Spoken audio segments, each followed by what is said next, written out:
Hi, my name is Nina, and I'm a mom to three amazing young boys.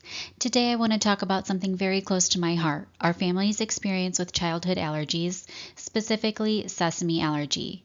But before we dive in, I want to make it clear that I'm not a licensed medical professional, and everything I share in this video is based on our personal experience and should not be considered medical advice. Now, let's get started. It all started one ordinary afternoon when my youngest son was 8 months old. Like any parent, we wanted to introduce him to new foods, so we decided to give him a small taste of hummus, just about a half a teaspoon. Little did we know that this innocent snack would turn into a nightmare. Within minutes of eating the hummus, our son began showing signs of an allergic reaction. His lips started to swell, and we knew something was wrong. We immediately called our pediatrician for guidance, and with just one symptom present, the lip swelling, our pediatrician advised us to administer a dose of Benadryl. But within seconds of giving him the Benadryl, he vomited, indicating a worsening reaction. At this point, our pediatrician suspected anaphylaxis, a severe allergic reaction, and instructed us to take our son to the emergency room. Panic set in as we realized we didn't have an EpiPen or an epinephrine auto-injector with us for this drive. We hastily drove 15 minutes to the nearest hospital, all while witnessing our son develop more hives on his body, which are raised bumps on his skin. It was a frightening sight for any parent, and in hindsight, we probably should have called for an ambulance. Upon arrival at the ER, our son's symptoms increased. He developed larger hives on his legs, indicating a severe allergic reaction. It unfortunately took an agonizing 10 minutes for the doctor to administer a reduced dose of epinephrine based on our son's weight rather than the standard junior dosage. As we waited anxiously for our son's condition to improve, I couldn't shake the feeling of terror and helplessness. My sweet 8-month-old son was in pain. He was scared, entirely dependent on medical intervention. And when the doctor finally administered a second half dose of epinephrine after another 5 minutes, our son finally began to show signs of relief. But those moments felt like an eternity filled with fear and uncertainty. Looking back, I understand the doctor's hesitation to administer the full junior epinephrine dose, considering our son's weight. However, it just left us feeling very frustrated and vulnerable. Thankfully, after this scary experience, our son eventually began to recover. He spent the night in the hospital for monitoring and was discharged the next morning, exhausted but safe in our arms. Our family's journey with childhood allergies has been filled with challenges, but it's also taught us the importance of being prepared, vigilant, and advocating for our children's health. Overall, this experience was terrifying, and my heart goes out to other parents who may have to go through similar situations. I want to take a moment to share some of our lessons learned. So first, we realized that we hadn't really followed any specific plans for introducing allergens to our kids. We simply gave them bits of our food, hoping for the best. We didn't follow any guidelines for slowly introducing allergens every few days, nor did we consistently give them allergens in hopes of preventing an allergy to those foods. There are numerous trusted resources available to help parents navigate this process. For example, we weren't aware that hummus containing sesame shouldn't be introduced until the age of 1. So with our third son, we decided to introduce a puff snack that contains the top 9 allergens and gave it to him daily for about a year and a half.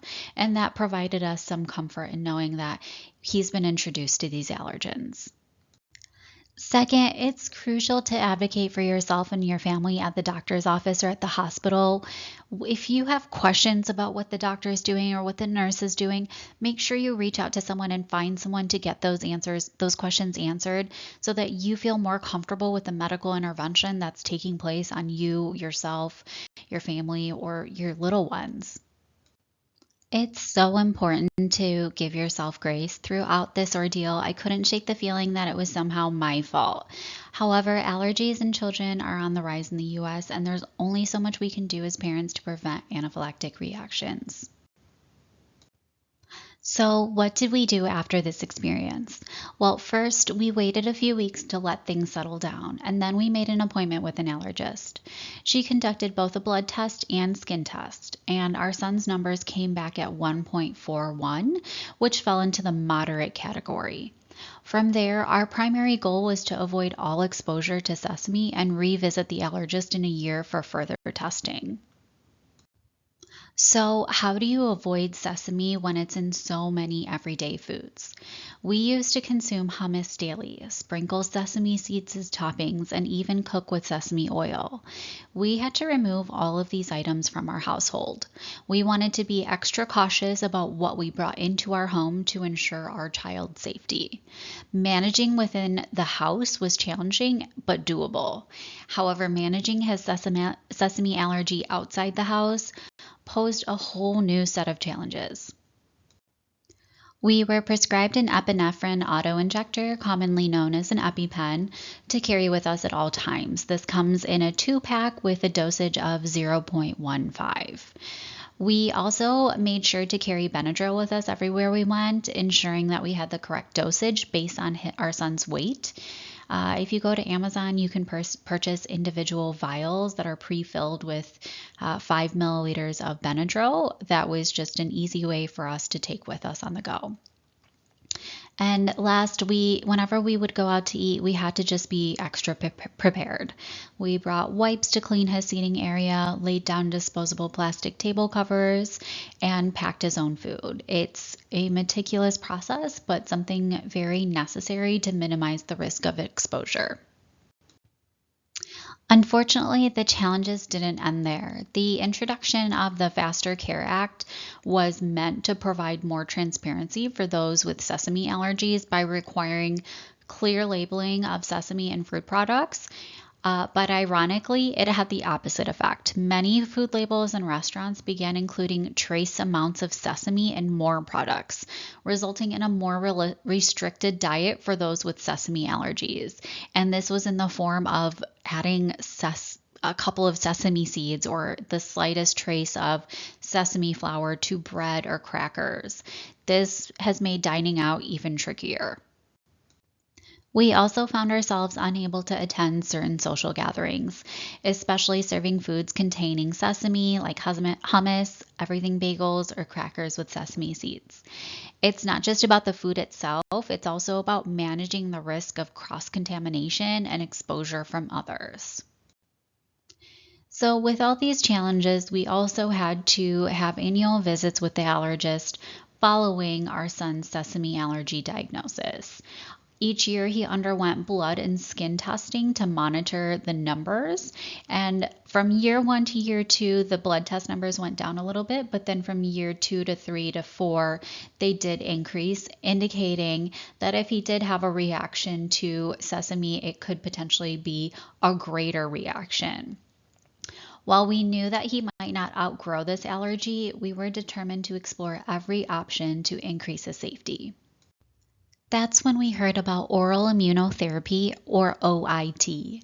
This treatment method aims to desensitize individuals to allergens, particularly food allergens, by gradually exposing them to controlled amounts of it.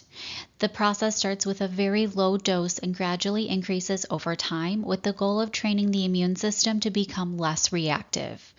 Specifically, Sesame OIT targets sesame allergy using the same principle as general OIT, but tailored specifically for sesame. Under medical supervision, patients consume small, increasing doses of sesame protein. Over time, this exposure helps the immune system develop tolerance to sesame, reducing the severity of an allergic reaction. However, it is crucial to emphasize that Sesame OIT, like any other medical treatment, should only be undertaken under the guidance of a qualified allergist or immunologist. It's not a decision to be taken lightly, and the process requires careful monitoring and supervision. Now, let me share with you our journey with Sesame OIT. Finding an allergist office that offered Sesame OIT was no easy feat. Many allergists we came across only provided OIT for common allergens like peanuts, tree nuts, or dairy. It felt like our journey was about to hit a dead end before it even began. But then a glimmer of hope appeared when I stumbled upon a pediatric allergist who administered Sesame OIT. Without hesitation, I seized the opportunity and reached out to them. We scheduled an initial appointment, which proved to be crucial in our journey. During our first visit, several key discussions took place. First, we conducted a skin test to assess the size of our son's reaction to sesame on his skin, providing valuable insight into the severity of his allergy. A blood test was also ordered to track our son's annual numbers and monitor any changes in his allergy status over time. The allergist provided detailed information about OIT in general, as well as specifically tailored to sesame allergy. We discussed what the process would entail, addressing any concerns or questions that we had along the way. We also tackled the financial aspect, so it's important to note that most insurance companies don't fully cover the cost of OIT, which for us amounted to a couple $1,000s. So we had to advocate for our son's health by drafting a plea letter to the insurance company explaining why Sesame OIT was essential for his well-being, and in the end, they covered about 40% of the total cost, which eased a little bit of the financial burden. Finding a dedicated allergist who offered Sesame OIT was a game changer. Now, some allergists may conduct the Sesame OIT process differently, so I wanted to share what our process looked like and share any tips that might be helpful for you. So for us, the overall process spanned about 12 to 14 weeks, which involved weekly updoses conducted at the allergist's office. The first office visit is a significant milestone lasting around 5 hours, and during this session, the patient is given an extremely small amount of a diluted tahini solution. Here are some things you can expect at that 5-hour session. Every hour for 5 hours, the dosage is gradually increased while a nurse practitioner monitors vitals and watches for any skin reactions. In case of a reaction, they're equipped with allergy medication to address it. Be prepared with plenty of snacks, toys, and activities to keep your child calm and occupied throughout the length of the appointment. It's important that they stay calm so they're not getting warmer and increasing the heat of their body. Bring both warm and cool clothing options as the office temperature may vary. So dressing your child in shorts and a t-shirt makes it easier for the nurses to conduct the skin reviews every 15 minutes to half hour. And don't forget to pack some food and snacks for yourself since you'll also be there for that extended visit. Once the 5-hour visit concludes, you'll receive a take-home tahini solution to administer a specific daily dose using a syringe. Each week, you'll return to the office for a review and an updose. Towards the end of the first 5-hour visit, you'll receive a comprehensive guide on what to do in various scenarios. For example, how to handle reactions to a daily dosage, steps to take in the event of anaphylaxis, the optimal timing for administering the daily dosage, precautions to observe for an hour before and after each dosage. Typically, the whole process unfolds over about 12 weeks, but for us, it extended to 13 weeks. The reason being, we had a family vacation that took us out of state for 4 days. So to avoid potential reactions during travel, we maintained the same dosage for an extra week, resuming updosing upon return. By the final week of OIT, my son was consuming about 5 milliliters of pure tahini daily. Our challenge then became maintaining that daily dosage. I want to share a few additional insights about our experience with Sesame OIT and some strategies we've adopted moving forward. First, we discovered that my son still experiences an allergic reaction to tahini when it touches his skin, resulting in small red spots around his lips. So this was something we only learned after transitioning from the tahini solution to pure tahini. So to make dosing easier, I recommend using a syringe. So you pull out the back part of the syringe, grab a butter knife, put the tahini in the actual syringe using the butter knife, and then put the top of the syringe back in so that you can administer the tahini directly into his mouth without it touching his skin from perhaps a spoon. My son also dislikes the taste of tahini, which in the amount that we were giving him makes sense. So our solution was to add a squeeze of chocolate syrup to mask the flavor. So before you put the tahini into the syringe, we put a little dollop of chocolate syrup, put the tahini in, and then another dollop of chocolate syrup, and then closed it up and then gave it to him so that it was a little bit more palatable. When selecting tahini, we opted for an organic brand with minimal ingredients. However, the cost added up, so we found a more affordable alternative at Trader Joe's. And to ensure that we always had an ample supply, I purchased multiple bottles of the tahini from there at once.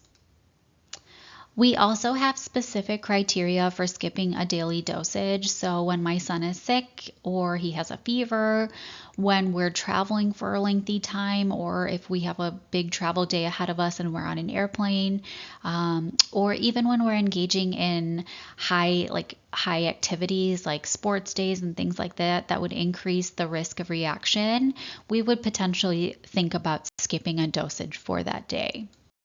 I want to take a moment to stress how important education is for our children here. We consistently teach my son about safe and unsafe foods, show him pictures, and bring him to the grocery store to familiarize him with potential allergens. We always have him ask if he's going to eat bread or crackers. Ask the grown-up, can you look at the ingredients to see if it has sesame? Help advocate for himself in cases where myself or my husband are not present. It's crucial for him to understand what to do if he feels unwell after eating something. When dining out, we always bring a safe meal with us to minimize the risk of an accidental exposure to sesame as well. And in addition, we'll always have our EpiPen and Benadryl as a backup just in case something does happen.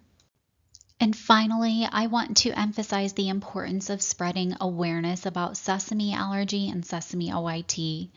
While it's not a cure, it's a significant step towards easing the burden of a sesame allergy for both parents and children. Remember, this video is not medical advice, but rather our journey navigating sesame allergies and sesame anaphylaxis. Thank you for joining me here. I hope you found this helpful. Please share this video with others who are going through a similar experience, or if you think they would benefit from this type of knowledge. I'd love for the comments below to be a space for our community to ask questions and share tips. Thank you.